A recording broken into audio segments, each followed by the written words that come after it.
Welcome to the 1,000 Nights and 1 Night. Now, when it was the 392nd night, she said, It hath reached me, O auspicious king, that the man talking with the money departed by stealth, but when they told Yaha of this, he said, By Allah, though he had tarried with me to the end of his day, yet had I not stinted him of my largesse, nor cut off from him the bounties of my hospitality. For indeed the excellences of the Barmecides were past count, nor can their virtues be committed to description, especially those of Yahya bin Khalid, for he was an ocean of noble qualities, even as saith the poet of him. I asked of bounty, Art thou free? Quoth she, No, I am a slave to Yaha, Khalid's son. Boughten, asked I. Allah forfend, quoth she, by heirship, sire to sire's transmission. And the following is related of Mohammed Al-Amin and the slave girl.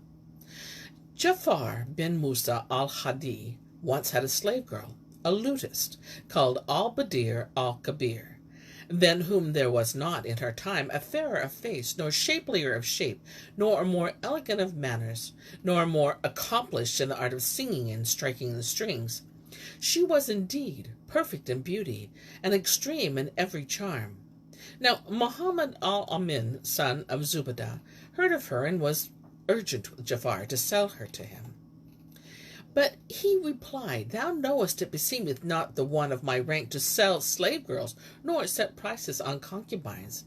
But were she not a rearling, I would send her to thee as a gift, no grudge to her to thee.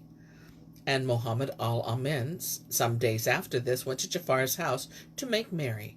And the host set before him that which he behoveth set before true friends, and bade the damsel, Al-Badir al-Kabir, sing to him, and gladden him. So she tuned the lute and sang with a ravishing melody, whilst Mohammed Al-Amin fell to drinking and jollity, and bade the cupbearers ply Jafar with much wine till they made him drunken, when he took the damsel and carried her to his own house, but laid not a finger on her. And when the morrow dawned, he bade invite Jafar, and when he came, he set wine before him, and made the girl sing to him from behind the curtain. Jafar knew her voice, and was angered at this, but of the nobleness of his nature and the magnanimity of his mind, he showed no change. Now, when the carousel was at an end, Al-Amin commanded one of his servants to fill the boat wherein Jafar had come with dirhams and dinars and all manner of jewels and hyacinths and rich raiment and goods galore. So he laid therein 1,000 myriads of money and 1,000 fine pearls, each worth 20,000 dirhams. Nor did he give over loading the barge with all manner of things precious and rare, till the boatmen cried out for help, saying, The boat can't hold any more. Whereupon he bade them carry all this to Jafar's palace. Such are the exploits of the magnanimous. Allah have mercy on them. And a tale is related of the sons of Yahya bin Khalid and Sa'id bin Salim al-Bahili. Quoth Sa'id bin Salim al-Bahili, I was once in very narrow case, during the days of Harun al-Rashid, in debts accumulated upon me, burdening my back, and these I had no means of discharging. I was at my wit's end what to do, for my doors were blocked up with creditors, and I was without cease importuned for payment by claimants, who dunned me in crowds, till at last I was sore perplexed and troubled. So I betook myself to Abdullah bin Malik al-Khazila, and besought him to extend the hand of aid with his judgment, and direct me of his good counsels to the door of relief. And he said, None can save thee from this is thy strait and sorrowful state, save the Barmecides. Quoth I, Who can brook their pride, and put up patiently with their arrogant pretensions? And quoth he, Thou wilt put up with all of this for the bettering of thy case. And Shahrazad perceived the dawn of the day, and ceased to say her permitted say. Now, when it was the 393rd night, she said, It hath reached me, O auspicious king, that Abdullah ibn Malik al-Qazi said to Sa'id bin Salim, Thou wilt put up with all this for bettering of thy case. So I left him suddenly, continued Said, and went straight to Al-Fazil and Jafar, son of Yahya bin Khalid, to whom I related my circumstances. Whereto they replied, Allah give thee his aid, and render thee by his bounties independent of his creatures, and vouchsafe thee abundant weal, and bestow on thee what shall sufficeth thee without the need of any but himself. For whatso he willeth that he can, and he is gracious with his servants, and knoweth their wants. So I went out from the twain, and returned to Abdullah, with straitened breast, and mind perplexed, and heavy of heart, and repeated to him what they had said. Quoth he, Thou wouldest do well to abide with us this day, that we may see what Allah Almighty might decree. So I sat with him a while, when lo, up came my servant, who said to me, O my lord, there are at my door many laden mules, and with them a man who says he is the agent of Al-Fazil and Jafar bin Yaha. Quoth Abdallah, I trust that relief is come to thee. Rise up and go see what is the matter. So I left him, and hastening to my house, found at the door a man who gave me a note wherein was written the following. After thou hast been with us, and we heard thy case, we betook ourselves to the Caliph, and informed him that of your ill condition, and had reduced thee to the humiliation of begging. Whereupon he ordered us to supply thee with 1,000 dirhams from the treasury. We represented to him the debtor will spend this money in paying off creditors and wiping off debts, whence then shall he provide for his substance. So he ordered thee another 300,000, and each of us hath also sent thee of this proper wealth 1,000 dirhams, so that thou hast now 3,000 and 300,000 dirhams, wherewithal to order and amend thine estate. Sent them the munificence of this magnificos. Almighty Allah have mercy on them. And a tale is told of the woman's trick against her husband. A man brought his wife a fish one Friday, and bidding her cook it against the end of the congregational prayers, went out to his craft and business. Meanwhile, in came her friend, who bade her to a wedding at his house, and she agreed, and laying the fish in a jar of water, went off with him, and was absent a whole week, till the Friday following, whilst her husband sought her from the house to house, and inquired after her, but none could give him any tidings of her. Now on the next Friday she came home, and he fell foul of her, but she brought out to him the fish alive from the jar, and assembled the folks against him, and told him her tale. And Shahrazad perceived the dawn of the day, and ceased to say her permitted say.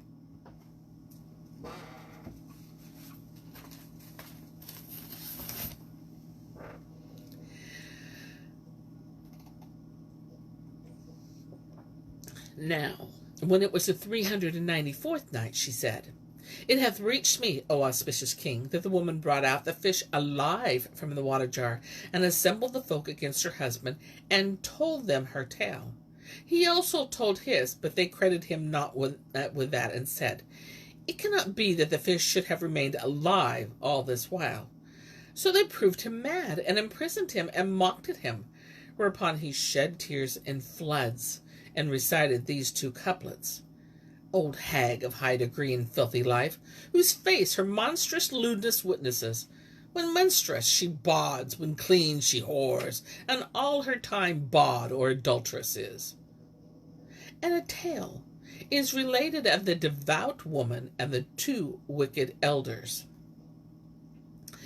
There was in times of yore, and in ages long gone before, a virtuous woman among the children of Israel, who was pious and devout, and used every day to go out to the place of prayer, first entering a garden which joined thereto, and there making the minor ablution.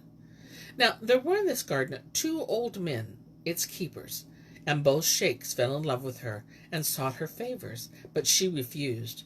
Whereupon said they, Unless thou yield thy body to us, we will bear witness against thee of fornication. Quoth she, Allah will preserve me from your frowardness. Then they opened the garden gate, and cried out, and the folk came to them from all places, saying, What aileth you? Quoth they, We found this damsel in company with a youth, who was doing lewdness with her, but she escaped from our hands. Now it was wont of the people of those days to expose adulterer and adulteresses to public reproach for 3 days, and afterwards stone them. So they cried her name in the public streets for 3 days, whilst the 2 elders came up to her daily, and laying their hands on her, Praise be Allah who hath sent down on thee his righteous indignation. Now on the 4th day, when they bore her away to stone her, they were followed by a lad named Daniel, who was then only 12 years old. And this was to be the first of his miracles. Upon our prophet and upon him be blessings and peace. And he ceased not following them to the place of execution, till he came up with them and said to them, Hasten not to stone her till I judge between them. So they set him a chair, and he sat down and summoned the old men separately. Now he was the first ever separated witnesses. Then said he the first, What sawest thou? So he repeated to him his story, and Daniel asked, In what part of the garden did this befall? And he answered, On the eastern side, under a pear tree. Then he called the other old man and asked him the same question, and he replied, On the western side of the garden, under an apple tree. Meanwhile the damsel stood by, and her hands and eyes raised heavenwards, imploring the Lord for deliverance. Then Allah Almighty set down his blasting leaven fire upon the elders, and consumed them. On this wise the Lord made manifest the innocence of the damsel. Such was the first of the miracles of the prophet Daniel, on whom be blessings and peace. And they relate a tale of Ja'far the Barmecide and the Old Badawi. The commander of the faithful, Harun al-Rashid, went out one day with Abu Yaqub, the cup companion, and Ja'far the Barmecide and Abu Nawas into the desert, where they fell in with an old man propped against his ass. The caliph bade Ja'far learn of him whence he came, and so he asked him, Whence comest thou? And he answered, From Basra. And Shahrazad perceived the dawn of the day, and ceased to say her permitted say. Now when it was the 395th night, she said, It hath reached me, O auspicious king, that when Ja'far asked the man, Whence comest thou? He answered, From Basra. Quoth Ja'far, And whither goest thou? Quoth the other, To Baghdad. Then Ja'far inquired, And what wilt thou do there? And the old man replied, I go to seek medicine for my eye. Said the caliph, O Ja'far, make thou sport with him, and ask Ja'far, I shall hear what I shall exceedingly mislike. But Al-Rashid rejoined, I charge thee on my authority, jest with him. Thereupon Ja'far said to the Badawi, If I prescribe thee a medicine that shall profit thee, what wilt thou give me in return? Quoth the other, Allah Almighty will requite the kindness with what is better for thee than any requital of mine. Continued Ja'far, Now lend me an ear, and I will give thee a prescription which I have given to none but thee. What is that? Asked the Badawi. And Ja'far answered, Take 3 ounces of windbreaths, and the like of sunbeams, and the same of moonshine, and as much of lamplight, and mix them well together, and let them lie in the wind 3 months. Then place them 3 months in a mortar without a bottom, and pound them to fine powder. And after the titration, set them in a cleft platter, and let it stand in the wind another 3 months. After which, use of this medicine 3 drachms every night in thy sleep, and inshallah thou shalt be healed and whole. Now when the Badawi heard this, he stretched himself out to full length on the donkey's back, and let fly a terrible loud fart, and said to Ja'far, Take this fart in payment of thy prescription. When I have followed it, if Allah grant me recovery, I will give thee a slave girl, who shall serve thee in a lifetime of service, wherewith Allah shall cut short thy term. And when thou diest, and the Lord hurrieth thy soul to hellfire, she shall blacken thy face with her skite of her mourning for thee, and shall keen and beat her face, saying, O frosty beard, what a fool thou wast! Thereupon Harun al-Rashid laughed till he fell backwards, and ordered the Badawi 3,000 silver pieces. And a tale is told of the Caliph Omar bin Al-Khattab and the Young Badawi.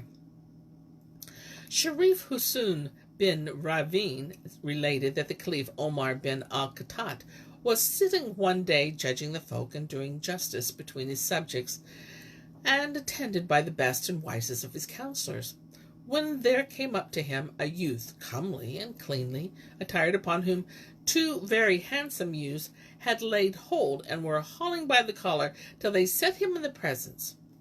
Whereupon the commander of the faithful, Omar, looked at him, and then bade them loose him. Then, calling him near to himself, asked the twain, "What is your case with them?"